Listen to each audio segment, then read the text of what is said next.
لیکن یہ کہ امام مہدی کی حکومت قائم کرنے کے لیے کون لوگ آئیں گے؟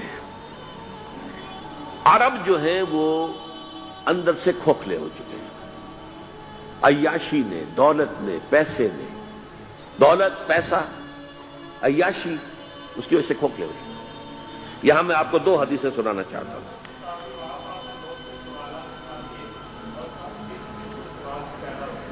بہت سے ہو گئے، آپ اطمینان سے تشریف رکھیے۔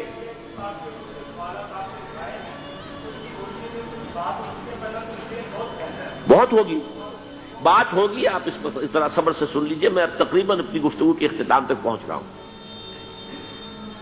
سنن ابن ماجہ کی روایت ہے حضرت ابو ہریرہ سے رضی اللہ تعالی عنہ، قال قال رسول اللہ صلی اللہ علیہ وسلم اذا وقعت الملاحم بعث اللہ بعثا من الموالی هم اکرم العرب فرسا واجودہ سلاحا یوید اللہ بہم الدین، رواہ ابن ماجہ عن ابی ہریرہ رضی اللہ تعالی عنہ۔ جب ملاحم کا دور شروع ہوگا تو اللہ تعالیٰ اٹھائے گا ایک لشکر یا لشکروں پر لشکر موالی میں سے۔ موالی کون ہے؟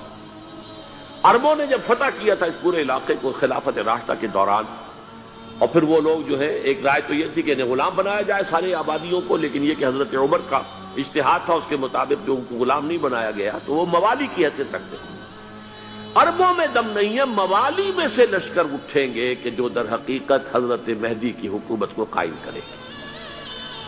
دوسری حدیث سنیے، عن عبداللہ بن الحارث رضی اللہ تعالی عنہ، اور یہ ابن ماجہ کی روایت ہے، قال قال رسول اللہ صلی اللہ علیہ وسلم یخرج الناس من المشرق فیوطئون للمہدی یعنی سلطانہ، لشکر نکلیں گے، لوگ آئیں گے مشرق سے، اور وہ حضرت مہدی کی حکومت کو جمائیں گے اور قائم کریں گے۔ اب ذرا نوٹ کیجئے کہ جزیرہ نما عرب کے مشرق میں کون سے ملک ہیں؟ تین: ایران، افغانستان، پاکستان۔ یہ تین سالڈ مسلم ممالک، مسلم آبادی اکثریت۔ ویسے تو یہ کہ آگے ہندوستان میں 20 کروڑ مسلمان ہیں، لیکن وہ 20 کروڑ جو ہے وہ تو 80 کروڑ کے اندر تحلیل ہو جاتے ہیں غیر مسلموں میں، لیکن یہاں جو معاملہ ہے یہ غالب اکثریت کے۔ ان میں سے ایران کا معاملہ جہاں تک ہے، نمبر 1 یہ کہ وہ شیعہ عقائد کے حصار میں بند ہے، اس سے ادھر ادھر ہونا اس کے لیے ممکن نہیں۔ حدیث میں یہ بھی آتا کہ اصفہان سے 70,000 یہودی دجال کا ساتھ دیں گے۔ لیکن بہرحال خراسان ایک صوبہ ہے افغانستان کا اس وقت بھی، شمال مشرقی کونے میں، مجھے امید ہے وہاں سے خیر کی، کیونکہ خراسان کا لفظ وہاں پہ شامل ہے، اور حضور کی حدیث میں بعد میں آپ کو سناؤں گا کہ خراسان سے فوجیں چلیں گی جو یروشلم کو دوبارہ حاصل کریں گی، فتح کریں گی۔ جیسے پہلے یروشلم کھویا عربوں نے تھا، دوبارہ حاصل کیا تھا کرد نے، کرد خون صلاح الدین ایوبی رحمت اللہ علیہ، ایسے اب پھر عربوں نے کھویا ہے، لیکن لینے والے خراسان سے لشکر آئیں گے۔ یخرج من خراسان رایات سود لا یردھا شیء حتی تنصب بإیلیا، خراسان کے علاقے سے کالے علم لے کر لشکر چلیں گے جن کے رخ کو کوئی موڑ نہیں سکے گا جب تک کہ وہ جا کر یروشلم میں نصب نہ ہو جائے۔ اس کے بعد نام آتا ہے پاکستان کا۔ یہ ہے میری اور آپ کی داستان، اور یہ ہے سبب جس کی وجہ سے کہ میں آپ سے یہ گفتگو کر رہا ہوں۔ اصل میں تو کس لیے؟ محض ایک علمی استفادہ، محض اپنی بات آراء کو ظاہر کرنے کا شوق نہیں، بلکہ یہ کہ اپنی ذمہ داری ہم پہچانیں کہ ہم کس مقام پر کھڑے ہیں۔ دیکھیے، اس پاکستان کے بارے میں یا ہندوستان کے بارے میں علامہ اقبال نے کہا تھا اپنے ترانہ ملی میں، میرے عرب کو آئی ٹھنڈی ہوا جہاں سے، میرا وطن وہی ہے، میرا وطن وہی ہے۔ اور مجھے بتایا گیا کہ سنن ابی داؤد میں یہ روایت موجود ہے کہ حضور نے فرمایا کہ ہندوستان کی طرف سے مجھے ٹھنڈی ہوا آتی، اگرچہ مجھے وہ حدیث ابھی نہیں ملی ہے، لیکن حزب التحریر کا ایک کارڈ مجھے ملا تھا، تو اس میں اس حدیث کا اور اس میں ابو داؤد کا روایت کا حوالہ موجود تھا۔ لیکن میں جو چیز آپ کو بتا چکا ہوں وہ یہ کہ الف ثانی کا پورا تجدیدی کارنامہ اس ہندوستان کی سرزمین میں ہوا۔ مجدد الف ثانی شیخ احمد سرندی، شاہ ولی اللہ دہلوی، سید احمد بریلوی، وہ تو ہمارے پاکستان میں آ کر جو ہے ان کا خون جذب ہوا ارض پاکستان میں۔ پھر شیخ الہند مولانا محمود حسن۔ تحریک خلافت چلی تو صرف ہندوستان میں چلی اور کہیں نہیں چلی۔ آزادی کی تحریک چلی پوری دنیا میں، وہ نیشنلزم کی بنیاد پر چلی، ملے نیشنلزم، عرب نیشنلزم، ترک نیشنلزم. ہمارے ہاں چلی تو اسلام کے نام پر پاکستان کا مطلب کیا؟ لا الہ الا اللہ. پھر پاکستان قائم ہوا معجزے کے طور پر، بلکہ نازل ہوا ہے لیلۃ القدر میں. انا انزلناہ فی لیلۃ القدر، جیسے قرآن نازل ہوا لیلۃ القدر میں، یہ پاکستان بھی نازل ہوا لیلۃ القدر میں. اس کا برقرار رہنا ابھی تک معجزہ ہے. ہندو یہ سمجھتا تھا، کانگریس سمجھتی تھی کہ جھٹپٹ ختم ہو جائے گا. پھر یہ کہ اس کا قرارداد مقاصد کا پاس ہو جانا، مزید بھی اور اضافی دفعات دستور میں آ جانا، اب کمرشل انٹرسٹ کو ربا قرار دے کر حرام قرار دینا، یہ سارے لینڈ مارکس ہیں کہ جو اشارہ کر رہے ہیں کسی چیز کی طرف. معاملہ کدھر جا رہا ہے؟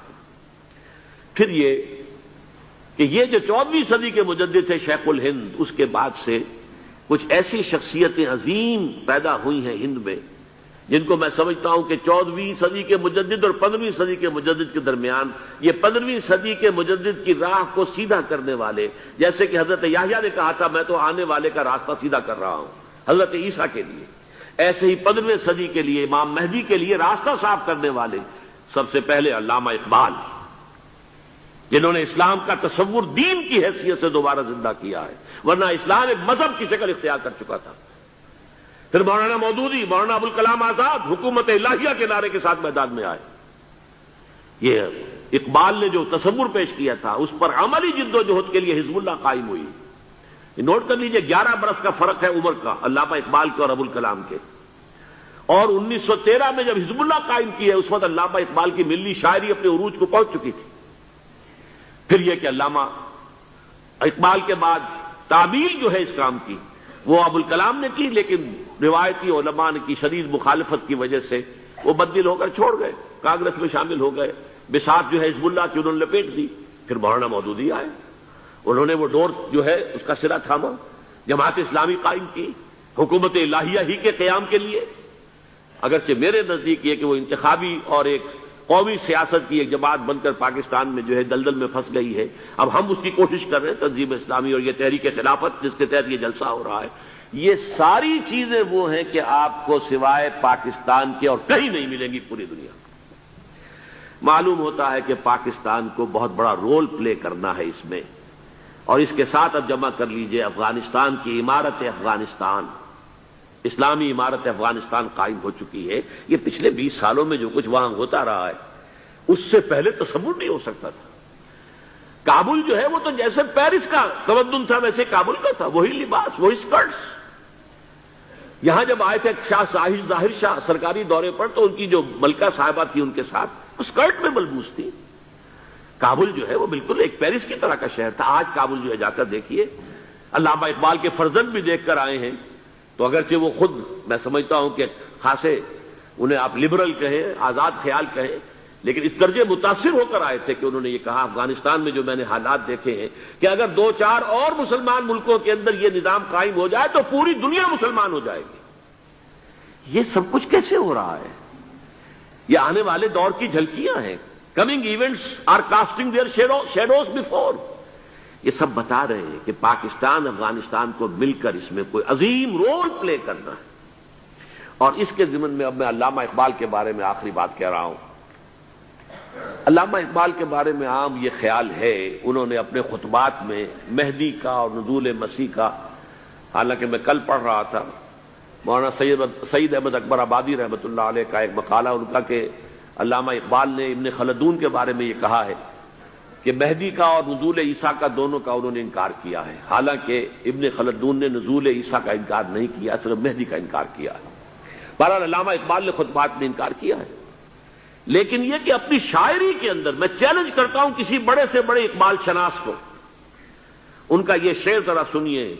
خضر وقت از خلوت دشت حجاز آید بروں، کارواں زی وادی دور و دراز آید بروں. خضر وقت، امام وقت، رہنمائے وقت، قائد وقت، خلوت دشت حجاز، حجاز کی صحرا کی کسی خلوت گزینی سے نکل کر باہر آئیں گے. میں حیران ہوتا ہوں علامہ کے اس فکر پر اور اس مصرے پر. یہاں انہوں نے شیعہ اور سنی دونوں کے کانسیپٹ جمع کر دیے. شیعہ کا کانسیپٹ یہ چھپے ہوئے کسی غار میں وہاں سے برآمد ہوں گے، اور ہمارا کانسیپٹ میں سلمہ رضی اللہ تعالیٰ عنہ کی حدیث سنا چکا، چھپے ہوئے ہوں گے وہ وہاں پر، مدینے سے نکل کر آ کر مکے میں چھپ جائیں گے۔ اس خانہ جنگی کی حالت میں لوگ ان کی طرف دیکھ رہے ہوں گے، سوچتے ہوں گے انہیں میدان میں آنا چاہیے، کوئی پارٹ پلے کرنا چاہیے، امت کی رہنمائی کرنی چاہیے، لیکن وہ چھپیں گے، وہ کارے ہوں گے، وہ اس ذمہ داری کو قبول نہیں کرنا چاہیں گے، جا کے چھپ جائیں گے مکے میں، وہاں سے مکے والے انہیں نکالیں گے، اور وہ کارے ہوں گے، انہیں بالکل یہ پسند نہیں ہوگا کہ یہ ذمہ داری اٹھائیں۔ تو خضر وقت از خلوت دشت حجاز آیت بروں، کارواں زی وادی دور و دراز آیت بروں، کارواں جو چلے گا ان کی مدد کے لیے اس وادی دور و دراز، اس عظیم وادی دور و دراز، یہ وادی سندھ ہے۔ وادی سندھ جو ہے ہم سمجھتے ہیں کہ صرف یہ پاکستان اور پنجاب جو ہے یہ اس میں شامل ہے، سندھ اور پنجاب نہیں، افغانستان کا پورا مشرقی علاقہ اس میں شامل ہے۔ جیسے دریائے جیلم سندھ میں جا رہا ہے، جیسے دریائے گلگت سندھ میں آ کر ملتا ہے، جیسے دریائے چناب اور راوی اور جیلم اور یہ سب جا رہے ہیں اور آ رہے ہیں، اسی طرح دریائے کابل کہاں سے آ رہا ہے، دریائے گومل کہاں سے آ رہا ہے، ٹوچی کہاں سے آ رہا ہے، یہ سارا جو ہے ڈرین جو ہو رہا ہے، ایسٹرن جو ہے پارٹ آف افغانستان، یہ سب وادی ہے۔ اس وادی کے یہ دو حصے ہیں، ایک حصہ جو ہے یہ ادھر پاکستان میں ہے اور اسی وادی کا دوسرا حصہ جو ہے وہ افغانستان میں ہے۔ کارواں زی وادی دور و دراز آیت بروں، کارواں چلے گا یہاں سے، یخرج ناس من المشرق یؤتون للمہدی یعنی سلطان ہی، مشرق سے فوجیں چلیں گی کہ جو مہدی کی حکومت قائم کریں گی، اور یخرج من خراسان رایات و سود، اور خراسان سے سیاہ پرچم چلیں گے کہ جن کا رخ کوئی موڑ نہیں سکے گا، حتیٰ تنصب بیلیا، یہاں تک کہ وہ جا کر یروشلم کے اندر نصب ہو جائیں گے۔ حضرات، میں ایک میری گفتگو کا حصہ باقی تھا لیکن میں اسے چھوڑ رہا ہوں، اس لیے کہ گلوبلائزیشن جو اس کی ہوگی، جو خلافت علی منہاج النبوہ کی تجرید کامل حضرت مہدی کے ہاتھوں عرب میں ہوگی، اس سے پہلے اس کے لیے محنت، کوشش، جد و جہد پاکستان اور افغانستان میں ہو چکی ہوگی جو اسے سپورٹ کرے گی اور وہاں جا کر حکومت قائم کرے گی۔